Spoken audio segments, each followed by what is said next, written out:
Hey, good morning. As we go to the Chitas of the day, we are holding in the book of Mishpatim, chapter 22, verse number 27, which is the fourth reading in the portion of Mishpatim.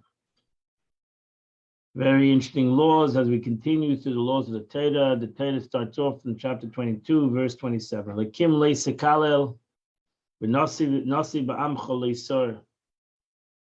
Again, Elikim, the word Elikim means a judge over here. You shall not curse a judge, neither shall you curse a prince amongst your people. So there's many, the Gemara explains many laws are connected to this verse. This is a warning against cursing God and a warning against cursing a judge, that you're not allowed to curse a judge and like you're not allowed to curse the God. Verse 28, your fullness offering and your heave offering. You're not allowed to delay. The firstborn of your sons you shall give to me. So Rashi says the obligation is incumbent upon you when your produce becomes fully ripe. And this is the law of bikurim, the first fruit. It's very interesting as the Torah weaves itself between man and man and God. The Macha, is the law of Truma. That's the tithing that you have to give to the Kohen, the first offering of produce, which is given to the Kohen. But I don't know the etymology of Dema, Dimacha. What's the meaning of Dema? Dimacha. It's interesting. Rashi, with the whole Torah, he doesn't know the word Dema. Loisa acha. You shall not alter the sequence of the separation by delaying what comes first and advancing what should come later. Namely, one may not advance Truma before Bikurim or tithes before Truma. So the first thing is you need to give your first fruits, bring up to the Beis HaMikdash. That's called Bikurim. Then you got to give Truma to the Kohen, tithing to the Kohen. Then you got to give Meiser to the Levi, to the Levites. Then you have to give Meiser Oni, tithing to the poor. There's a system. Everything must be done according to its system. Also, the firstborn of every son you have to give to the Eibishter. Meaning, what is that meaning? You have to redeem it. You have to redeem your first son from the Kohen, which is with 5 slime with 5 silver dollars. Now, didn't he give the commandment concerning elsewhere? It's brought, this commandment is already brought down is brought down later in the book of Numbers, the Bamidbar. But it's written here in connection to the next verse. So shall you do to your cattle and your sheep, implying that just as the firstborn of man is redeemed after 30 days, as it says, and his redemption for the month old shall redeem him. That's later on. So to the firstborn of small cattle must be care. One must care for it for 30 days, and afterwards give it to the kohen. So the first 30 days that we don't meaning that whether it's a child or whether it's an animal, for the first 30 days it's not viable yet as considered to be a viable child or that's a redeem a child after 30 days. And so too, we redeem our first animals, if we have animals. Talking about sheep. Kain tassel l'shoicha, so you shall do to your cattle, l'tzaincha to your sheep. Shivas yom yiyah im imay, it needs to be 7 days with its mother. B'yom hasheni, in the 8th day, titnu li, to give it to me. So this is the warning to the Kohen, that if he wants to bring his sacrifice early, he may not bring it before 8 days because it lacks the minimum time requirement.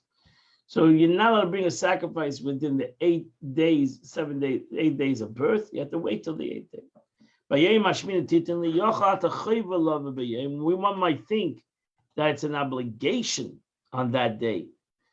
And so if so, we would render the 8th day you shall give it to me. That it's not so, however, because it says here the 8th And it says further in Leviticus, from the 8th day on, it's accepted. Just as the 8th day mention further means that it make it fit to the 8th day, so does the 8th day mention here meant to make it fit for the 8th day and on. And this is the meaning of the 8th day. It's permitted to give it to me. You're not obligated, you're permitted. The Torah, in essence, wants to tell us that you are permitted to give it to the Beis Hamikdash from the 8th day and on. Verse 30. Anshe Kodesh Tianli. The Abish says, I'm asking you to be a holy nation to me. And therefore, what makes you a holy nation? Basa basada treifa leisechelu. You're not allowed to eat dead flesh. Does dead, killed, whether it's natural or killed by person. It has to be shechted. Leisechelu. Non-slaughtered meat is not kosher. La kelev tashlicha noisa. You should throw it to the dog. And you'll soon see what Rashi means, why the Torah tells that. If you are holy and abstain from loathsome of eating carrion or mortal injured animals, you are mine. But if not, you're not mine.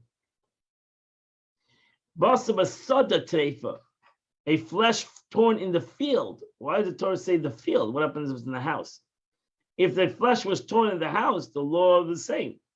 But again, the Torah talks in a normal situation. Dead animals are not found in the house. They're found in the field. Location where animals are usually torn. Similarly, if we found it here in the field, find it later in Deuteronomy. Meaning the law is the same for any place, but where no one is around to rescue a betrothed woman who is violated. As soon as she cried out help, so like for example, if somebody was raped, the Torah says the person was raped in the field. The person was raped in the house too. He's the same punishment. But we're talking a situation that she couldn't, that she so to say didn't do it, voluntarily. She was forced. And so too, similar, the Rashi brings down in the same concept is the way the Torah talks in a way of where it usually happens. Like, so what do you do with non-kosher food? If you made non-kosher food or you bought non-kosher food, so you're allowed to have enough in it. That's what the Torah means. You can give it to your dog. The truth is, you can give it to a Gentile. You're allowed to give it to your dog. You're allowed to give it to a Gentile. Because treif is not asabana. Or perhaps the dog is meant literally, that the treif, non-kosher, can be given only to a dog. Therefore, the Torah says we got to carry on nevela. An animal died without ritual. So there's in the Torah law, there's nevela and a treifa. Nevela is when an animal dies naturally, death without shechita, but does die naturally. Treifa means that it was killed. Killed, not in a slaughtering way. Both of these are non-kosher. Both of these kind of situations, non-kosher, and a Jew is not allowed to eat it. But you're allowed to give it to a goy. You're allowed to give it, let a non-Jew enjoy the food. Let your dog enjoy the food. We're not comparing the dog to a non-Jew. That's not the point of it. The point of it is both that you can have enough from it. You can have pleasure. Like milk and meat. When you mix milk and meat together, now you're not allowed to have pleasure. You can't even give it to a guy. You can't give it to a dog. Over here, you can give it to a guy, you can give it to a dog, an animal, because they don't have an obligation of eating kosher. So why did the Torah say over here dog? Rashi says, why did the Torah say dog? Because the point over here, the Torah wants to say that he rewards the dog. The dog did not bark when the Jewish people went out of Egypt. So God said, I'm going to reward the dogs that they can enjoy your non-kosher food. You should know in general, the Gemara says that to give a dog the food for your table is really embarrassing the food, because the Eibishter made this food for humans, and to give it to the dog is a problem. You should give him food that is fit for a dog. Don't give him human food, and it's really embarrassing the food in the Torah law. But the Torah says that the truth is, if it's non-kosher, you should give it to a dog. You can give it to a dog. Because it's not kosher, you cannot eat it anyway. Chapter 23, verse number 1. you're not allowed to accept, you shall not accept a false report. Al tashis yadchem rasha, do not place your hand with a wicked person, lias et chamas, to be a false witness. So Rashi says the first part of the pasuk means that as a Targum Onkelos renders, you shall not accept a false report. This is a prohibition against accepting slander. When a person listens to slander, lashon hara, and he accepts it, it's a prohibition in the Torah. These are against accepting slander, and for a judge, it dictates that he should not hear a plea of a litigant until his opponent arrives. It's also law. Don't listen to because it's slander. It's in front of the other person. It's not considered slander because the person can say it if it's true or not true. So therefore, a judge is not allowed to listen to one person before the other person is in front of him. And that's most time when slander is. Slander is not in front of the other person. So you're not, when a person comes and tells you, I want to talk to you about somebody, say, no, you'll talk to me in front of the other person. You'll see the person, I don't want to talk to you in front of the other person. If you don't want to talk to me in front of the other person, I'm not interested in listening. Because that's slander. Who files false claims against his neighbor, for whom he had promised to be a false witness. So to be friendly with somebody else, you're gonna become a slanderer. You'll even go to court to say a lie, all to be a friend of another person. That's Torah says don't do that. Verse number 2. You should not follow a majority for evil. This is such an important law. Don't follow a majority in the aspect of evil. And you shall not respond concerning a lawsuit to follow many to pervert justice. So Rashi says there are halachic interpretations for this verse. This verse is loaded. In the Gemara and the commentaries, this verse is loaded, self-understood. There's so much you can learn from this verse. But the language of the verse does not fit its content according to them. For here the sages expound that we do not decide unfavorably for a defendant by a majority created by one judge. They interpret the end of the verse "Acherabim latois," after the majority to decide, to mean that if those judges voting that the defendant guilty outnumber the voting that the defendant is innocent by 2, the verdict to be decided unfavorably according to the majority of opinion. The text speaks of capital cases regarding death penalty. It's a whole Gemara on this in this pasuk. Note that the monetary cases, the court requires a majority, only one judge, in order to convict someone. When it comes to capital punishment, you need at least 2 judges. The middle of the verse, Leisana aliv, the rabbis interpret Leisana aliv, you shall not speak up against a master, meaning that we may not differ with the greater court. Therefore, in the capital cases, the judges commence the roll call from the side, meaning from the first they ask the smallest, the least esteemed, and then express his opinion. According to the words of our sages, this is the interpreted verse. You shall not follow majority for evil to condemn a person to death because of one judge, by who the declared defendant guilty outnumbered those who declared him innocent. And you shall not speak up against the master to deviate from his words, because the yud, riv, meaning a quarrel, is missing. They interpret as the Rav, meaning a master, meaning the head rabbi. After the majority decided that there is, however, a majority of whom you decide to verdict when, if the judges who declare the defendant guilty outnumber by 2 those who declared him innocent. And since it says you shall follow the majority for evil, you shall not follow the majority, I deduce that you shall not follow the majority for good. Here the rabbis deduce the capital cases we decide through majority, 1 for acquittal, and through a majority of 2 through conviction.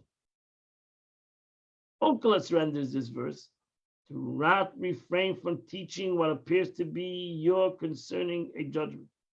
The Hebrew wording, according to the Targum, is interpreted as follows: and you shall not respond concerning a quarrel by turning away.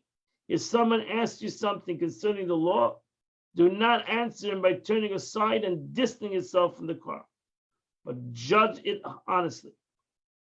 I, however, say, differing from the rabbis and uncles, that the verse should be according to the context of its interpretation. And this is how Rashi interprets the verse.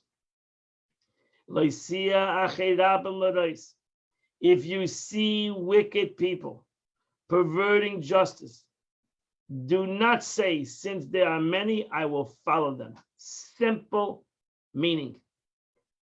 Thus, because the majority of people are doing A, doesn't mean it's right.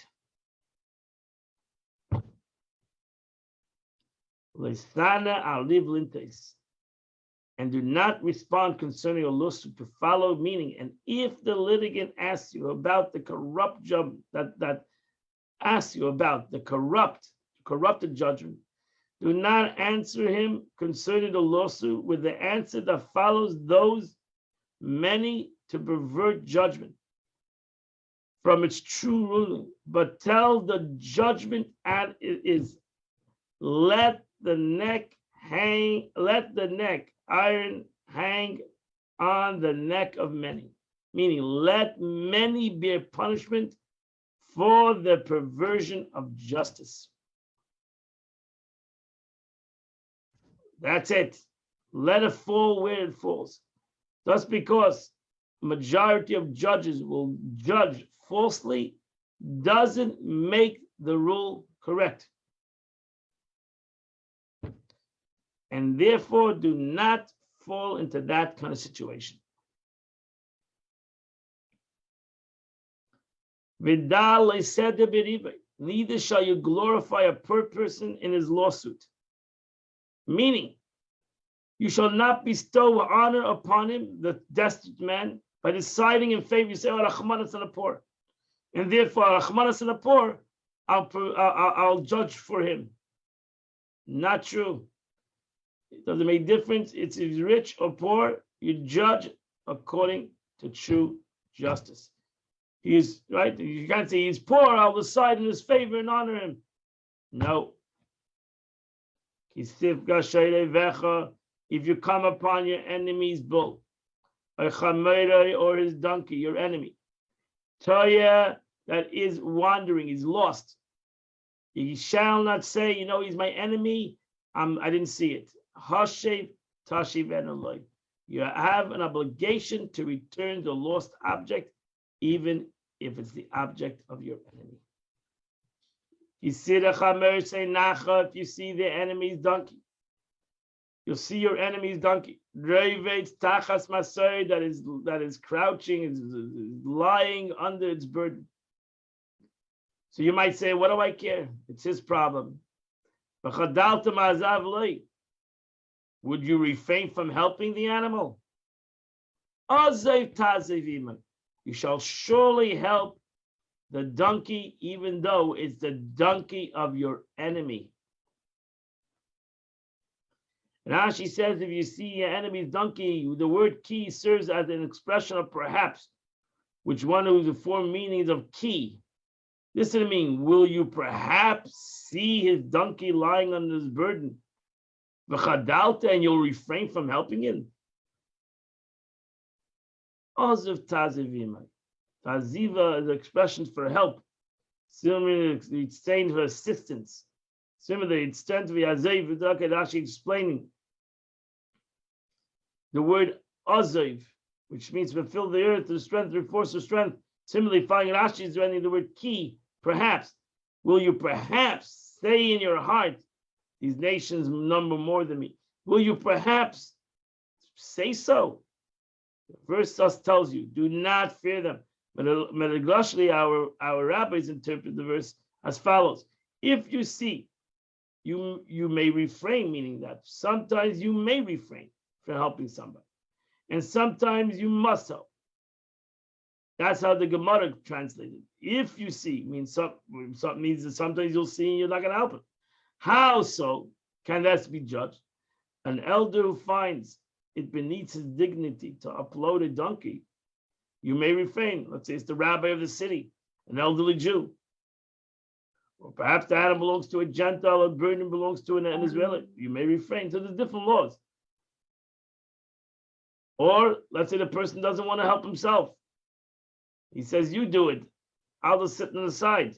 You have to help him together with him. You shall surely help along with him to upload the burden or for taking down the burden.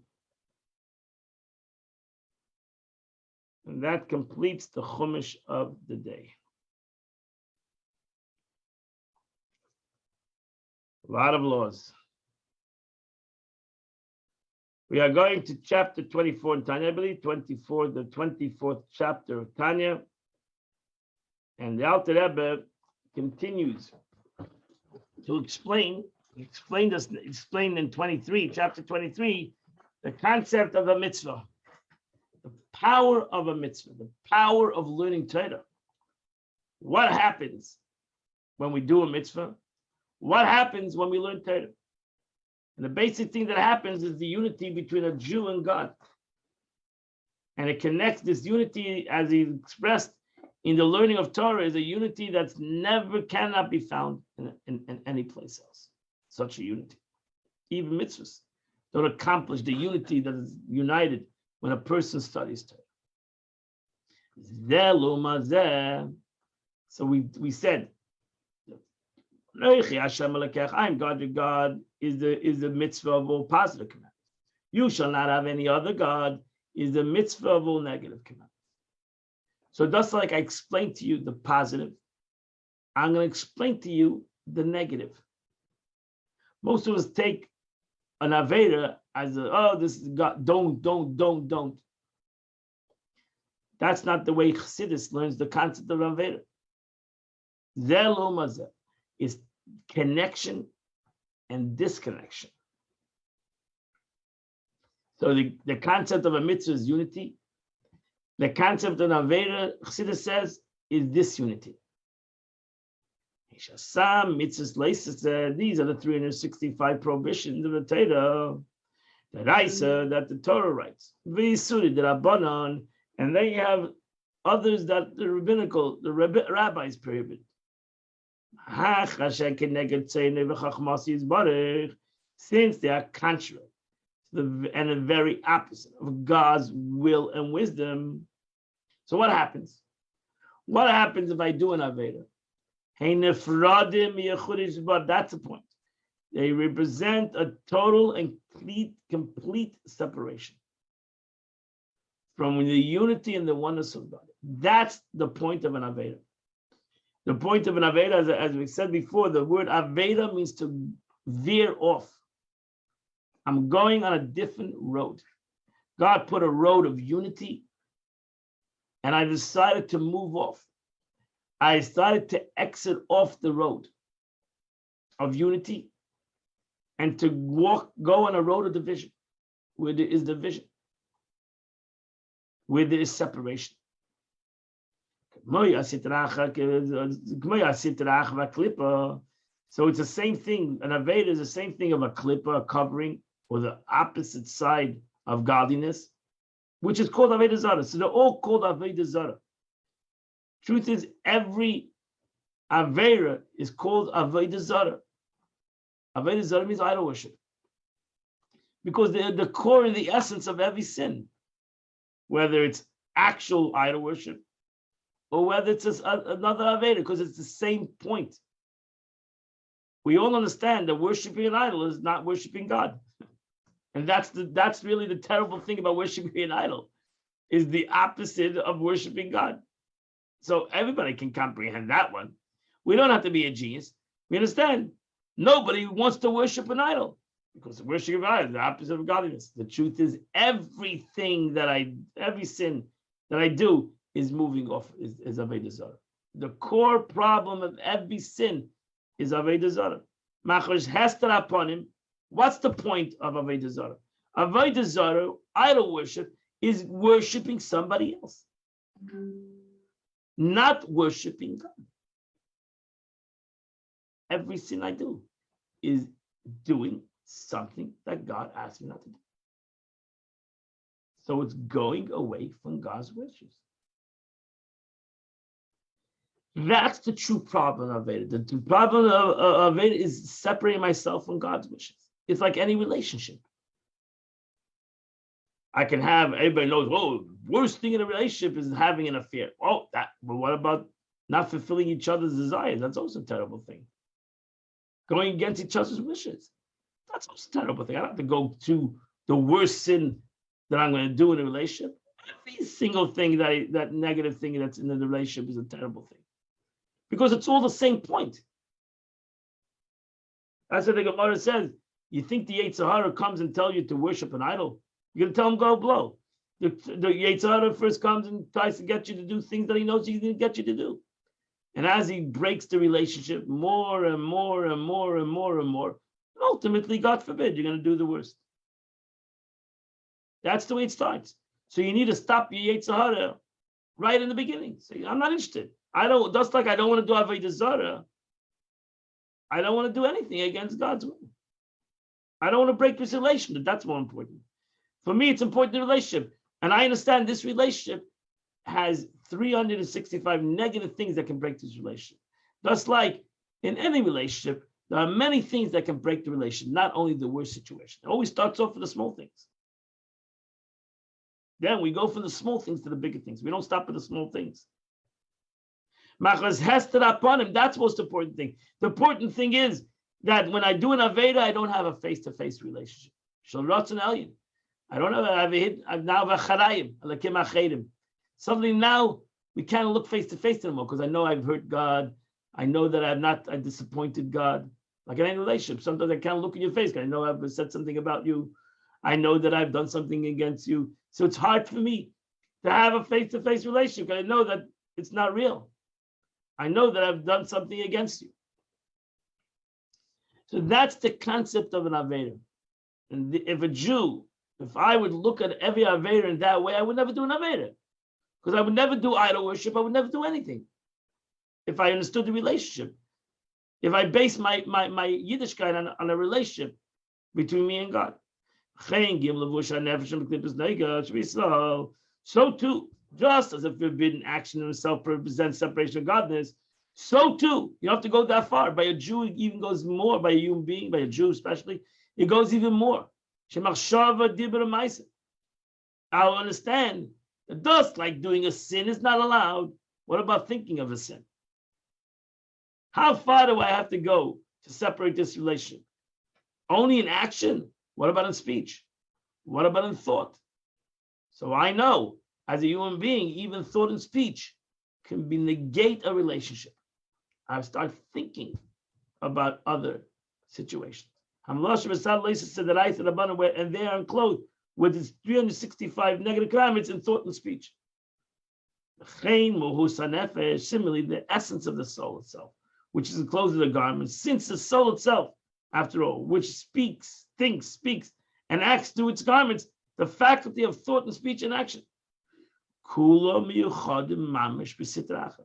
So if I start thinking evil, even though I didn't do evil, I start thinking evil.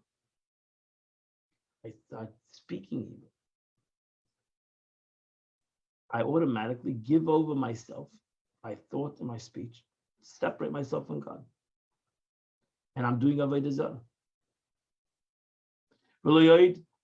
Not only to unite the klipa and thus equal to it, furthermore, the Guru really, as we mentioned before, when I do something, I'm worse than klipa, because klipa had no choice, but I had a choice. I gave over in free choice my mind and my heart and my thought and my speech. I gave it over to something that's happened.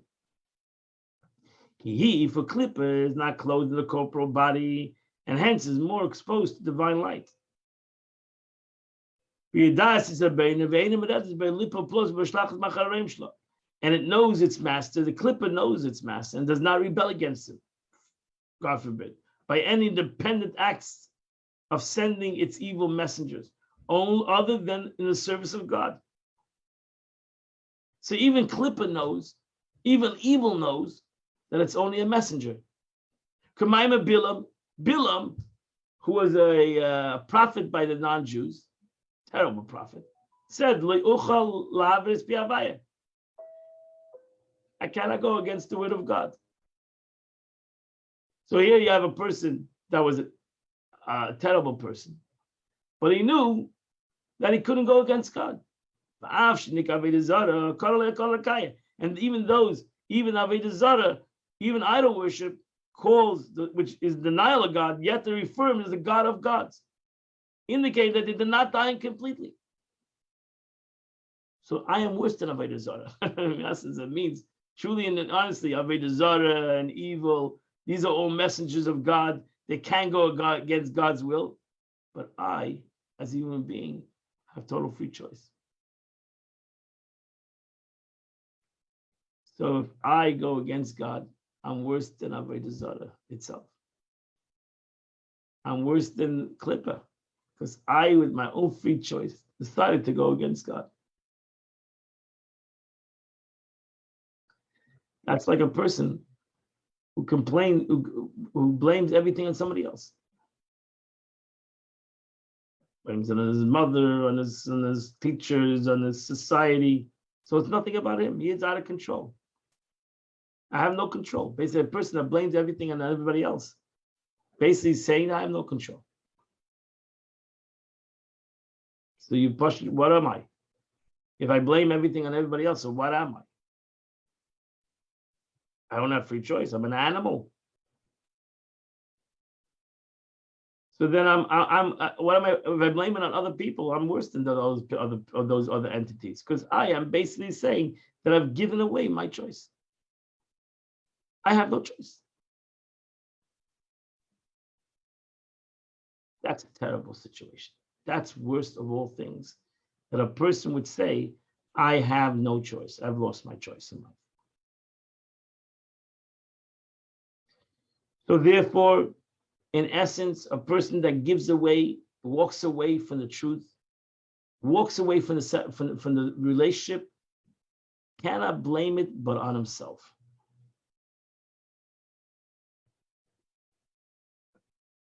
Look in the mirror, he has to know the truth. And therefore, that's a problem. That's in essence what the Alter Rebbe says the problem here. That most of us don't want to look and don't want to say the truth.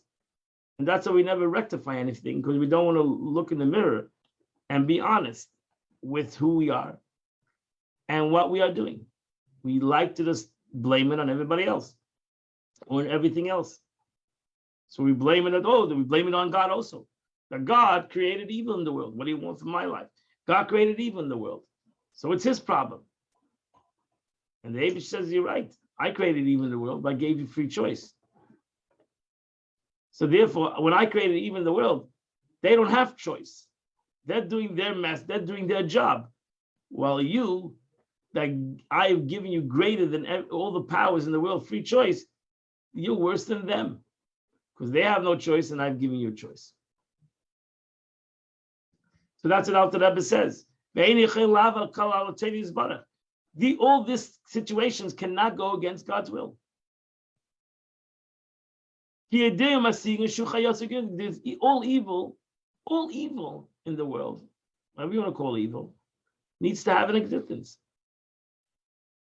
And their existence comes from the opposites, the hindrance, and they know that. And they have to make sure that continues. Because they want existence like I want existence. And they have no choice but to exist. But I have choice. So they don't deny in God, and I have free choice to deny in God. So Klippa and Sitra Achra and everything negative in the world doesn't have choice to deny in God. They know that even though they're saying that they're evil, but they call God as the God of everything. They know where they come from. They know where they get where their bread is buttered. But I say I know I don't know where my bread is buttered, or I butter my bread. That's the power of free choice. That's the power of a person who ultimately says, I don't have to believe in God. I don't have to believe I don't have to believe that I'm my own man, self-made man. That's an Aveda. And the truth is, in anything that I do that says I don't care about this relationship, I don't think this is separation between me and God. What do you mean? It's like we're saying to another person, I don't think this is separation in relation. What do you mean? You're having a relationship with who? Yourself? Or you're having a relationship with me? So if you're having a relationship with me, this is a problem. If you have a relationship with yourself, it might not be a problem. But if you have a relationship with me, that what you're doing to me is a problem to me. You can't tell me, don't, it shouldn't be a problem to you. You can't tell me what makes for me a problem. You only can tell you what makes for you a problem, but not for me. And the Eibusha told us what makes a separation in relationship with him and us. The second I say it's not a separation, that's a denial in the relationship. And that's my free choice. So I can decide in my free choice, this is not a separation between me and God, even though it's not true. Because the only one who can say is if it is or not is the person or the entity over here, God, which I'm having a relationship with. And God says, this thing is a separation. Just like in any relationship. If a person tells me this is a separation, whatever you do, this bothers me. It bothers me that you leave your food on the table. It bothers me. If you're having a relationship with somebody and it bothers them that, you shouldn't do it. Oh, but I'm doing everything else right. But this thing bothers me. Please don't do this thing. If you want a relationship with me, this bothers me. Now you have the free choice to want this relationship or to want to abuse this relationship. Break this relationship. Create a disunity in this relationship.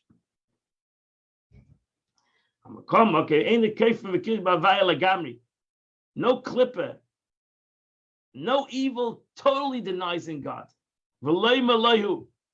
And says there's no God. Even clipper, even evil knows their existence comes from God. Like how they call the God of all gods. Like ultimately they all know that everything comes from God. Therefore, even evil doesn't go against God. The only entity in the world that can go against God is a human being. That's the difference. Again, that's how the Rambam expresses itself. The difference between a human being and everything else in the world is free choice. Nothing in this world has free choice but a human being. And that's why we can be we can be the greatest entity in the world, and we can be the worst. Because we have free choice. Therefore the Alter Rebbe says, you really want to be honest. If a person that violates the will of God, don't make fun of slippers. Don't make fun of evil. Don't make fun of them because I'm worse than them. I'm worse than evil itself. Evil was there to challenge me, and I am worse than the evil because the evil is doing what it's supposed to do. That's why God created it. It has no choice.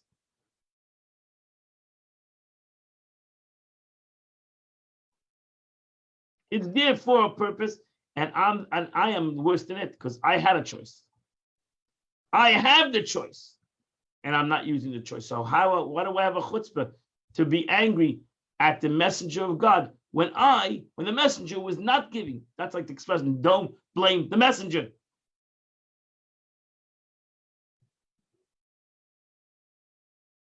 That's what that expression, don't blame the messenger. Why are you blaming the messenger? Blame the Eibishter. Don't blame the messenger. The messenger is doing its message. You might not like the message. Don't blame the messenger. In essence, everything that's happening in the world is a message from God. Don't blame the messenger. It's my choice to either fix it, to elevate it. I have a choice to transform something or to not. Or not to do that. You don't have to do anything or chas v'shalom to get worse. So that is the fact. That's where God, so to say, made himself vulnerable in a way and gave man free choice. But he didn't do in any creation in the world. Any other creation in the world. Not animal, not a vegetation, nothing in the world was given free choice like a human being. That's why there's another expression. The ox knows its master, and the donkey the food of its master. Even an ox knows who created it. But a human being can say, no, God has nothing to do with it. Because the ox has no choice. Well, a human being has total free choice. So therefore, if the human being decides to break the relationship, it doesn't make a difference in what level it is. In that aspect, if I decide to break the relationship with God, in that concept, I'm worse than an animal. Because in my free choice, I decided that I'm going to break this relationship. Nobody forced me. Nobody coerced me. I decided in my free choice to break this relationship. This separation is a total separation because it was done through my free choice. Worse than the thing that made me separated. You're denying the unity even more radically than evil itself, God forbid. As it brought down in Kabbalah, in the Zarizal, Sham and Beis, Purim 42, Say Perek Dalet, that the evil in this corporal world is the dregs of the cross of Klippus, which is the sediment of purifying processes on. Meaning, after whatever sparks of good that are found in the Klippus have been isolated and elevated, what remains of Klippus is the lowest, coarsest form. The Klippa, the evil found in the material world. And therefore, for this reason, my friends, Alter Rebbe says, this world is a harsh and evil world. And the wicked prevail. But the wicked take the evil and they don't elevate it. Humans, no, the wicked humans, just don't elevate the world. We create us more evil and more evil. We give more existence to evil and more things that the evil itself doesn't even want.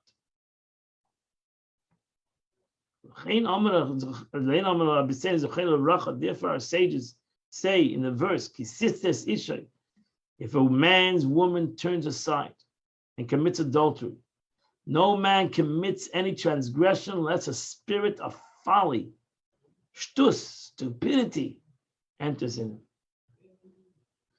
Even an adulterous woman, who is frivolous nature, even a frivolous woman, a woman that does infidelity, or a man that does infidelity, doesn't make a difference over here. If he would only control himself, if they will only be able to control themselves, we'll be able to control ourselves. If not for the spirit of stupidity that's within them, or within her, or within him. Because everybody knows that an affair, nobody gains out of it. Stupid. Nobody gains. Not the man, not the woman. Nobody gains out of that. You're not happily married, get divorced, and go and find another partner. But to have an affair while you're married is stupid. That's stupid. But you think you can get away with it. You don't think at the time of the sin that it's such a terrible thing. So I can't control my desires. I can't control the desire. So you think you can't control your desire. You think you lost your free choice. Then later you get caught and you realize I could have controlled my desire. Stupidity. I thought I cannot control. So that's what happens between a Jew and God. We thought we lost our free choice. We thought that the evil has taken over us. We thought the world was more powerful than the truth. And that's total stupidity. That's total not true. Totally not true. So what does the klippa do? What does the evil do? Evil does one thing. It hides the truth. And we like it. We don't want to know the truth. Of course, we don't want to choose the right thing. We want to choose what's good for us. We want to choose the desire over the truth. The desire becomes more important than the truth.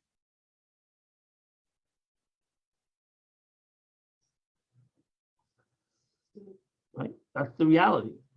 Which hides over the love of a Jew that he has to God. Every Jew wants to cleave to God with a faith, to become one with God. That's what every Jew wants to do that. Not to separate. No Jew wants to separate himself from God.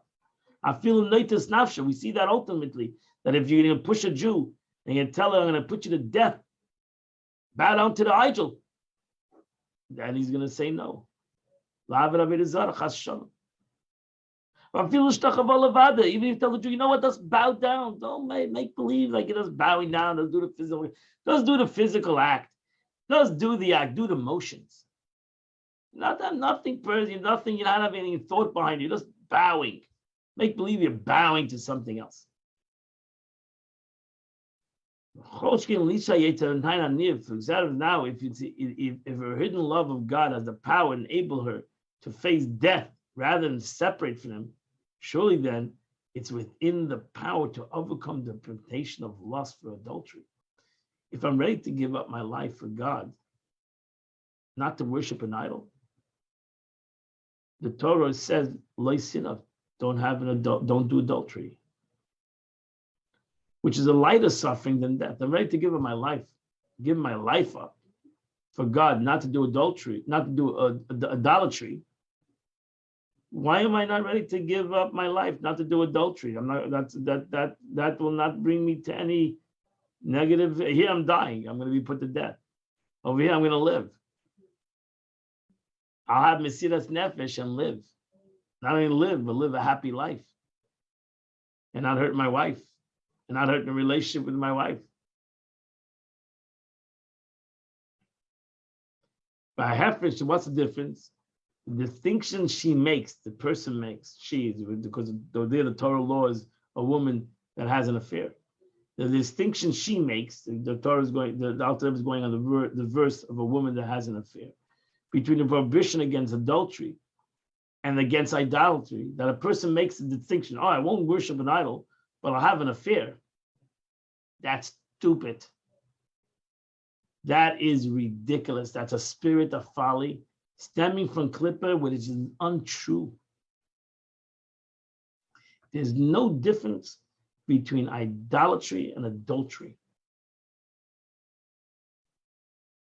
Idolatry, I break my relationship with God, and adultery, not only do I break my relationship with my partner, I break my relationship with God.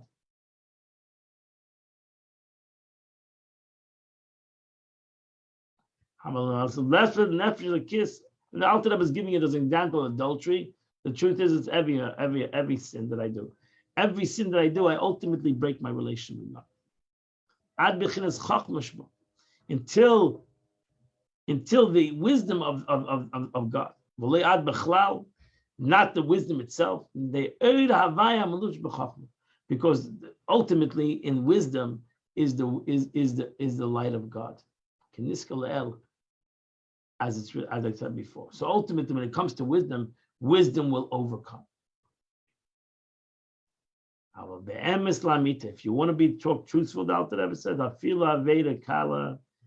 even you might say adultery is a big aveda, a big sin. So why you pick adultery? So I picked two Avedas, Aveda Zara, idol worship, and adultery. We both can say that, wow, those are biggies. Adultery is a big 10 commandments. You shall not have any other gods, the 10 commandments. The truth is, it's the same thing, whether it's adultery, whether it's Lashon Hara, whether it's Geneva, whatever it might be. Afila Aveda Kala, even a minor sin. What you're doing is like adultery. I need to look at every sin that I'm doing is like adultery. Every sin that I'm doing is like idol worship.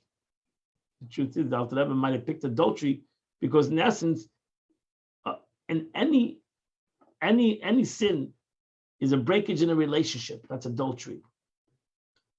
I'm having an affair with somebody. There's many levels. That's why people have that struggle. What is an affair? Is only adultery, only the physical act an affair? But having an emotional relationship with somebody else, is that adultery? Having a visual relationship with somebody else an adultery? So also that we talk ourselves into it.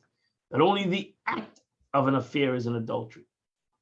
But I can have this happy relationship with somebody else. We're not doing the deed, so to say. But the truth is that's adultery too. Having a visual relationship with somebody else is adultery too. Because it's a separation in the relationship. And this is you ultimately severed yourself in this aspect from God. You're worse than the clipper itself. You're worse than the strange gods. And you're worse than anything that comes from all evil. You're worse than an unclean animal. You're worse than a pig. You're worse than a camel. You're worse than a donkey, which are unclean animals. And as the Gemara says, you're worse than a gnat. Why? Because the gnat was created by God, had no choice. And you had a choice. Even a gnat, a mosquito, the Gemara says the worst animal, the lowest animal in creation is a mosquito. It takes in, it doesn't give anything out. Everything else takes it in and gives something out. A gnat, a mosquito takes in, doesn't give it out. So the lowest level of creation. A human being that goes against God, that separates himself from God, is worse than a gnat. She klippa Yosef Tanner, which is the lowest level of klippa, but a chaykim to kedusha, removed from holiness. It's an analogy. A gnat is not a gnat is an analogy to klippa, which only takes and never gives. That's a concept of evil. Evil only takes. Evil is never satisfied. Desires are never satisfied. They always need more. They never give back anything. They just need. It's always a needy situation. So that's like a yitush that doesn't give anything. Even a cow gives something. It gives meat. It gives hide. It gives. It's a concept of giving. But you have certain clippers that they only there for the taking. But the truth is, this clipper that's only there for the taking is still greater than the person that sins. Hachayta is better than the person that sins. Because the person that sins has chosen to do that again.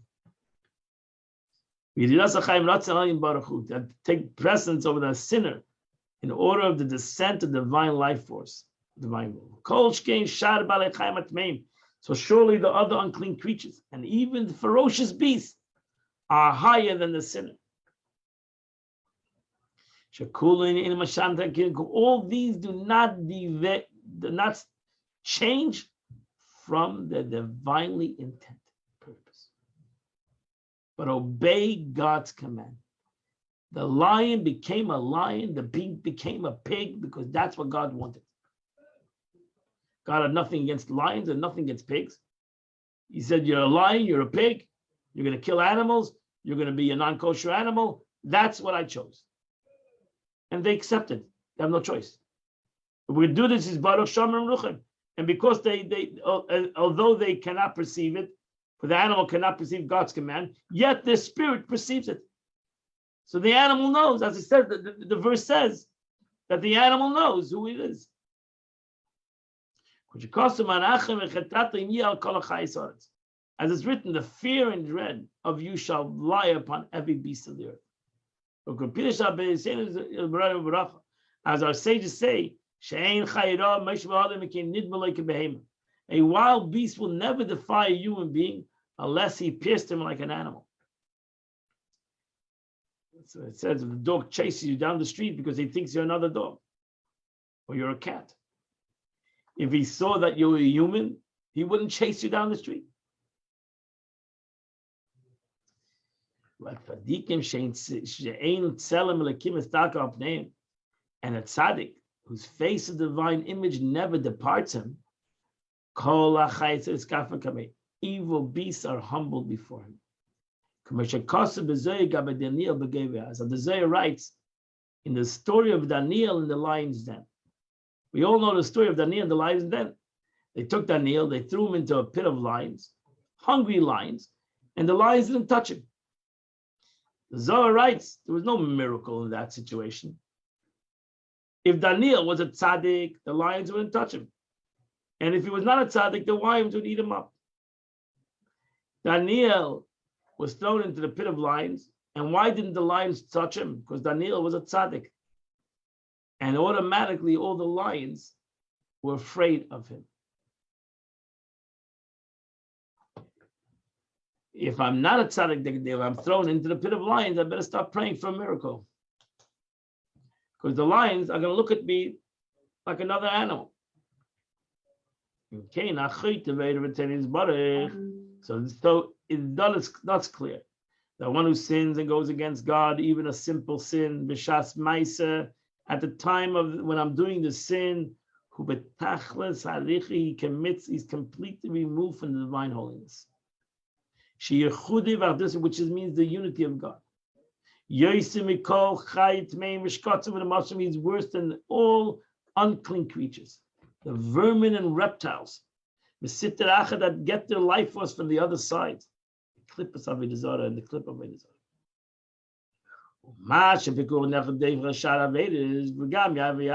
Thus, we find the principle of saving a life overrides all prohibitions, though not the prohibition of idolatry.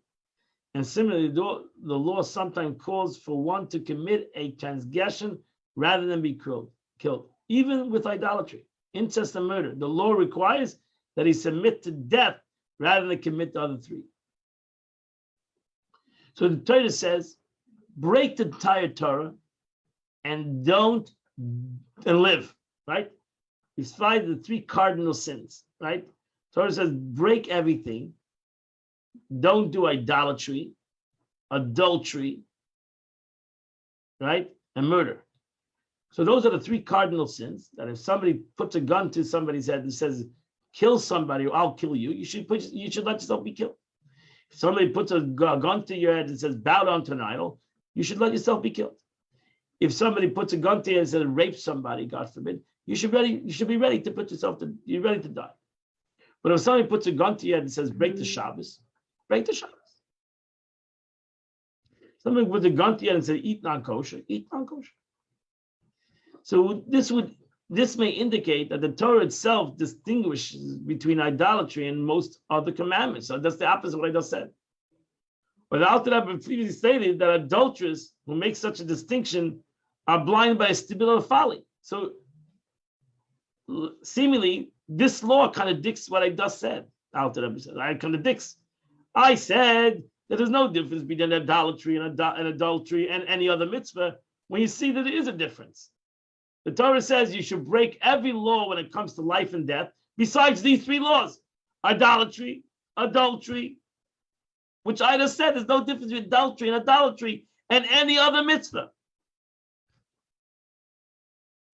So the following paragraph, Alter Rebbe states that there's no contradiction here.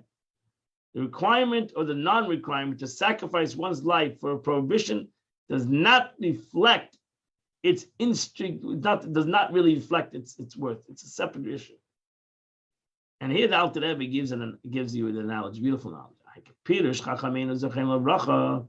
This fact that the saving of life overrides other prohibitions is because, as our sages explain, Amra Torah, our sages say, Chalal Shabbos Achar. Why are you allowed to desecrate the Shabbos?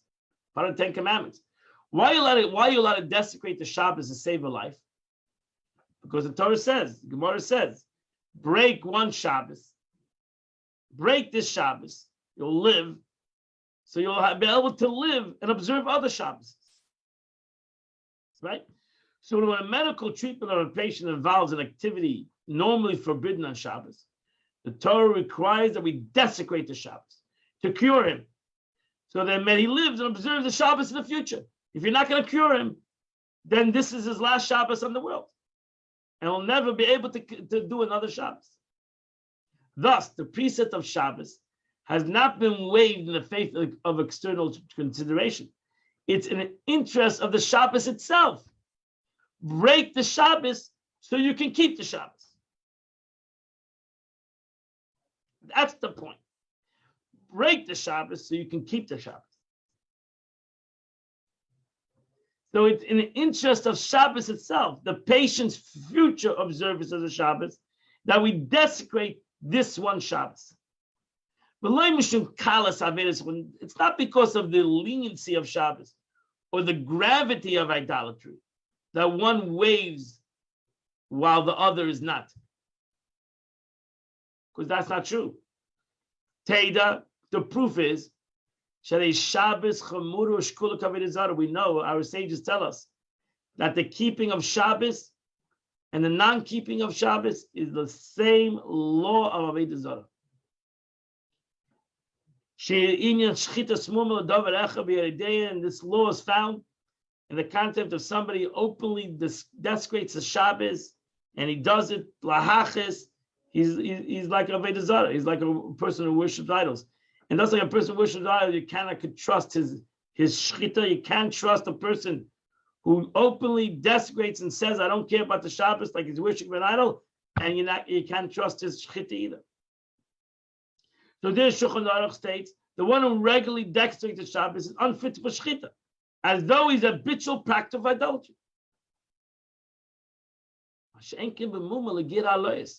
If somebody is an adulterous person, if somebody has, we know that he's a, I don't know what the right word is, he's a player, or she's a player, and they're playing around, and he's having affairs across the town. He can be a sheikh. He can slaughter animals. That's because he's an idolater. I mean, maybe I wouldn't. Maybe we should think about it. But according to the Torah law, just because he does idolatry doesn't mean that a shchita is not. So meaning that keeping the Shabbos in a way, not breaking the Shabbos, is worse than being an idolater. I'm sorry, worse than being adulterous. So even though being an adulteress is a terrible thing, you should give your life up for. But if a man is an adulteress, according to Jewish law, and he's a sheikhet, he happens to be a sheikhet or a sefer or whatever, doesn't disqualify his shchita. So you see, that's not true, this whole concept that we make understanding what is worse. It's not true, because you see, seemingly so adultery is the worst thing, but then you go look at the law over here, and you see that adultery is not the worst thing. Actually, adultery is keeping the Shabbos is worse than adultery. Nevertheless, pekuach nefesh, when it comes to life and death, you're allowed to break the Shabbos, but you're not allowed to break adultery. So you see, it has nothing to do with the stringency and the leniency of the law. It has to do with gzeras hakosav. El gzeras hakosav. That you have to give your life away for idolatry, adultery, and murder, that is gzeras hakosav. I mean, that the Eibush says, I want you to give your life for that. Not because idolatry is greater than Shabbos. It's not true. Because you see in the law, it's not true. That you give your life away for idolatry or adultery. I'm sorry, adultery. You can make mistake in idolatry and adultery. Adultery, that I give a life away for adultery, is because that's what the Torah says. Not because you to decide that idolatry and adultery and murder is worse than keeping Shabbos or any mitzvah in the Torah. A person cannot evaluate a mitzvah in the Torah. That's why it says in the ethics of our fathers, don't evaluate a mitzvah in the Torah. It's not evaluated. It's not evaluated, but you cannot decide what's a big one and what's a small one.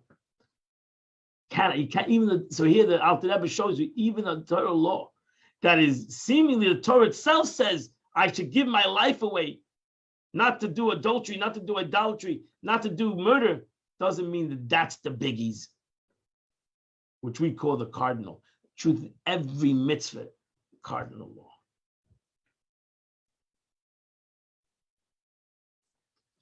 So therefore, the sinner, however, who does distinguish between gravity of various transgressions, sacrificing his life for prohibition of idolatry, but not even to restraining his desire for others, surely has his thinking clouded in the spirit of klip, which obscures his hidden love of God. For in reality, every transgression creates an ultimate separation between the sinner and God. The Alter Rebbe now goes on to say that if a difference is indeed to be drawn between various sins, it is only regard to the effect after they've taken place. We do see the Torah makes the punishment different. That's where we see the difference. There are certain punishments that the Torah says, we learn the chitas. There's certain punishment that the Torah says are punishable by God. There's certain punishment that are punishable by man. So an adulteress is punishable by man. There are certain things, eating treif is punishable by God. And in the punishments, we see the different levels of punishments. Punishments by death. There's punishments by 39 lashes, etc. Where do we find the difference is after the act of the sin? Not the act of the sin, but after the act of the sin. The types that carries neither penalty of kaddish, spiritual extinction of the soul. Example, the Torah says, "If I eat chametz on Pesach, kaddish," or death in the hands of heaven. So we find different punishments in the Torah. Shein nafshel kis meisel gamri, in which case the divine soul does not completely perish. It's not entirely cut off from the source of living God. Except that through the sin, the attachment in its source is connected within as weakened someone. In the case of such a sin, the Alter Rebbe concludes after a parenthetical note, the animal soul and the body can rise out of the klippa and unite with the holiness of the divine soul. Therefore, if I haven't done such kind of avedas, which ultimately most of us don't do these avedas, the big avedas, I always can relevate. The Alter Rebbe in the note over here writes, if you add a chilik machinas abagam benefesh shoshal yenin corresponding to the extent of specific nature of the blemish caused by a sin in the soul and its source in the supernal worlds, are the various purifying processes and punishments in the purgatory or in this world, suffering of the soul in purgatory, one suffering in this world, who purpose to purify the soul. For each transgression and its sin, an appropriate punishment. Lamadik, which is punishment by God, itself is according to Chassidus, lamadik or lahava lichla v'agam, is there to cleanse and remove the stain, the blemish caused by the specific sin. And so too, similar blemish causes sins carrying a penalty of death. In the hands of Evan or Kodesh varies from one sin to another. To return to original note, after the sinful act, in the case of those who sin, which do not carry the punishment of Kodesh or death in the hands of heaven, the sinner's animal soul, which animates the body that is closed within it, as well as the body itself. Through a tshuva, return and rise from the Sitra Achra Klippa, where through they descended when they sinned was committed, and they draw closer to the holiness of the divine soul that pervades them. Hamamina b'Havaya Echad, which the divine soul always believed in one God. The Gam b'Shas Achet, and even at the time that a person sinned, Haisa be'emunah ita yisbarach, never broke the belief of God. The Jew never broke the belief in God because he has a godly soul. His soul was in the divine state of exile. In his animalistic soul, in the other side, which makes the body to sin, and brings it down to the slowest death. Mata, as I said before, brings the person down to impurities of the Sitra Achra, and ultimately to the clip of idolatry. Hashem Yesharenu, may God help us. So an exile of foreign surrounding restricts us from expressing his ability and ideas. Similarly, the divine soul, which is an exile within the animal soul, when one sins, is unable to express itself. The mastery of the body and harnessing it for the service of God by reasoning of the foreign environment of Klip. And there's no greater exile than this exile of the divine soul within the animal soul. There's no greater exile of my soul being taken over by my animalistic soul, losing again my free choice of my godly soul. And that's the greatest, that is the concept of exile. Because the soul came from a very lofty place to a deep pit. As I explained before, I explained before, the source and the root of every Jewish soul is from the divine wisdom. And God in his wisdom is one. So ultimately, what does that mean? This says you have to look at it. Ready? When I do a sin, I have to imagine this is what is happening. It's like I'm taking the head of a king, grabbing the head of the king. I'm taking the head of the king, which is my soul, and it has God within him, and I'm pushing it down. With time and powder, I'm taking the king's head, and I'm putting it in the toilet bowl. Not only I'm putting it in a clean toilet bowl, I'm putting it in a toilet bowl full of dung, filth. That's what I'm doing. Every sin I've done, because I have a godly soul, I'm taking my godly soul and I'm bringing it down, putting its face into the dung. This is the ultimate humiliation. I feel even if he's doing it for 1 second. Imagine the king is sitting next to me. I take the king's head and I put it in the toilet bowl. And that's exactly what I'm doing. And then Alter Rebbe says, I'm not coming up with any kind of words over here that are trying to shock you, or to, because that's the reality. In Kabbalah, Sitra Achra, the other side in Klippa, is called vomit and filth. Kenoida, as it's known. So therefore, that's the reality of what I'm doing. And that's the power of an Aveda. That is the true power of a sin. Separation of God, and not only separation from God, but God ultimately is with me. So even though I separate myself from God, but he's still stuck there. He is still stuck there. And therefore, when I do a sin with my free choice, that's why it's like I'm taking God's head and putting it into the toilet bowl.